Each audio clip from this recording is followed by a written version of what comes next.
বিশ্বকবি রবীন্দ্রনাথ ঠাকুরের ১৬৫তম জন্মজয়ন্তী উপলক্ষে এই যে গড়গড়া বোর্ড প্রাথমিক বিদ্যালয় তার যে বিশেষ আয়োজন এবং তার সাথে সাথে বিশ্বকবি রবীন্দ্রনাথ ঠাকুরের যে আবক্ষ মূর্তি তার যে শুভ সূচনা, সেটা অত্যন্ত প্রাসঙ্গিক আজকের দিনে। কারণ রবীন্দ্রনাথ ছাড়া বাংলার সাহিত্যে অচল, এটুকু আমরা বলতে পারি। তো বাচ্চাদের মধ্যে রবীন্দ্রনাথের চেতনা, রবীন্দ্রনাথের কবিতা, রবীন্দ্রনাথের গান বা বিভিন্ন দিক আজকে কিন্তু প্রস্ফুটিত হয়েছে এই অনুষ্ঠানের মধ্য দিয়ে।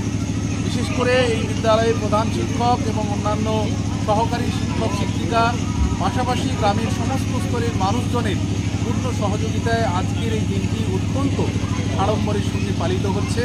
আগামীকালও অনুষ্ঠান রয়েছে।